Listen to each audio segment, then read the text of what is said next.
Sup nerds, I'm Tom. Today we're talking about Tiny Epic Dungeons Adventures, Adventure number 1, Echoes of Ogmore, prototype on Kickstarter by Gambling Games, Kickstarter preview video. That's way too long.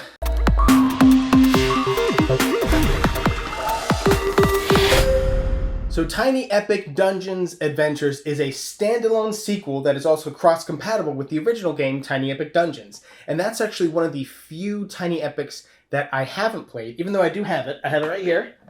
There we go. But I purposefully didn't play this prior to playing this, because I wanted to talk about this sort of on its own.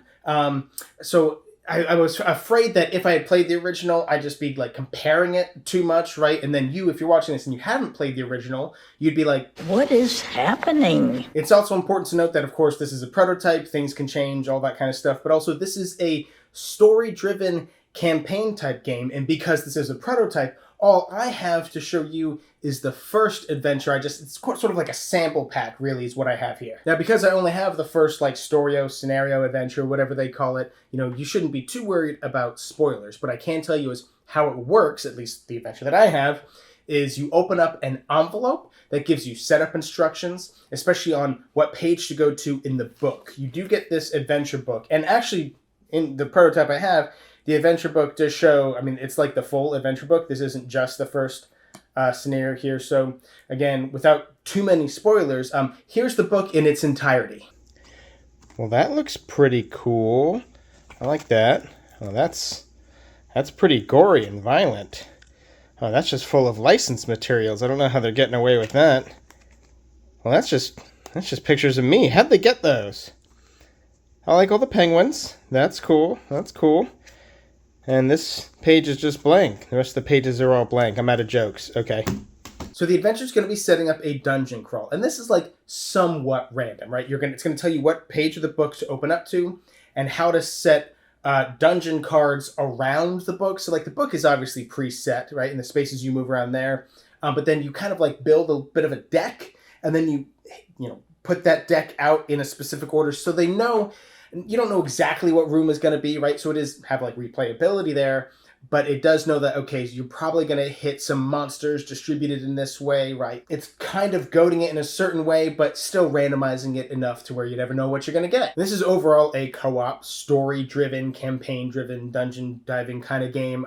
It's campaign, but not legacy, unless you want to just rip the cards up yourself, which you're free to do. And it's relatively simple in how the rules work. You're on your turn, you're going to move, do an action, and then move the torch down, which is sort of like the timer for the game. And the actions that you do are also pretty simple. A lot of them have to do with rolling dice for checks, right? To pass certain things, to disarm traps, or to fight enemies, or to unlock rooms or whatever. And what is cool about those dice is that you're going to roll a certain number of dice depending on the type of check you have and the stat that you're checking, right? So like let's see, if this character was going to be checking strength, they'd roll 3 dice. And after you roll those dice, you actually only choose one to resolve. The other dice can be modifiers. Some of the sides show like a plus on it. Any die that you don't resolve or use for the resolve, right? So if I had it rolled a 5 and then a +1, the one that isn't used for its modifier, or the die that I selected, you can then get the resources that are printed on there. And by resources, it's really like health or energy, and energy is a bit more of a resource than health, right? You use that for a lot of special abilities and stuff. But it is cool that you're not just trying to get a specific number to pass a check, which you definitely are, but you can also kind of look at it and say, well, do I need this much to pass, or can I just, pass with this and then use this die to gain more resources, or to maybe even just gain health? Maybe you can choose to fail the test because it's better to just gain the health. In fact, I actually walked in on a trap in a room, and then when I actually rolled all 3 6s. That's real. That really happened. So I was able to disarm the trap and still gain health, which is pretty sweet. Now, talking about that, revealing traps in rooms and fighting monsters is a big part of the game. Like, also, I was talking about that torch, right? So you're going to move, do an action, which is probably going to involve walking into rooms and fighting monsters, and monster spawning or trap spawning and things, right? But then at the end of your turn, you're going to move the torch down this track, which is the timer for the game, but also when you hit certain spots, you are going to either spawn more monsters or trigger their monsters' abilities and stuff. So the game is kind of overwhelming you with stuff. It's a very tough game. You're going to get your ass handed to you kind of a lot. I mean, for real, you could walk into a room and hit a trap and then need to roll to avoid getting that damage, but then you whiff and you take a bunch of damage, and then you try and roll to disarm the trap, but then you whiff again, and then monsters move into your room and you're trying to get out of the door, but there's too much blood on the knob. Bugs, your family tied up in the basement with socks in their mouths. You try to open the door, but there's too much blood on the knob. What is your question? My question's about the budget, sir. Oh. So yes, can be pretty tough. In fact, here's an actual clip of me playing this game last night. Oh man. Oh God. Oh man. Oh God. Oh man. Oh God. Oh man. Oh God. Oh man. But I mean, there's also good things in the game that help you out, right? Like you can loot to find items like weapons and armor and stuff that can modify your dice or increase your defenses and things. There's spells that you can get that are also helpful to you. You can also explore and find explorer tokens to find things like bombs and lanterns that can help you out. You can always take a rest action.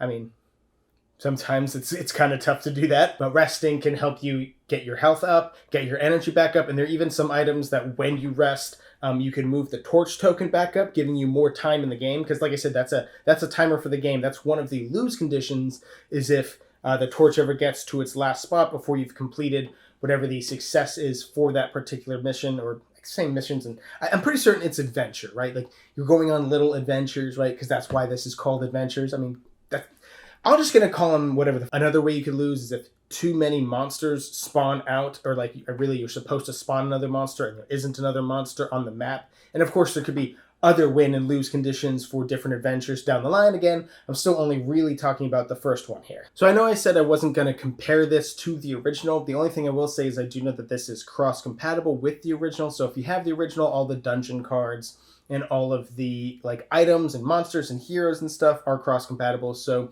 you have, if you get this and you already have the original, or if you get this with the original, you get like a bunch of extra content for this game with the other game, and vice versa, right? Like I said earlier, this game is relatively simple, especially compared to other dungeon crawl games. Like again, you move, you choose an action, and then you move the torch down, right? And I mean, there aren't even that many actions to choose from, right? You're not like overwhelmed. I think the game is relatively symbology heavy, right? So that may be a little bit of a hurdle, but overall I do think this is really easy to grasp and accessible for people, even if you've like never played a dungeon crawler before. I think you can pick this one up pretty quickly. The only other thing I don't know if I touched on too much is you're probably going to die in the game. You're going to die.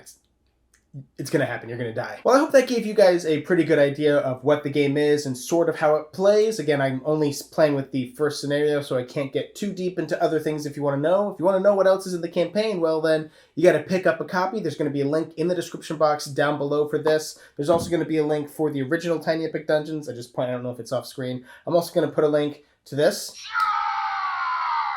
And hey, I know you're like, wow, that game looks really, really cool on your Game Toppers, sponsor of Neverboard Gaming. Going to be a link in the description box down below for that as well. And while you're down there, don't forget to subscribe to our channel so you'll never be bored.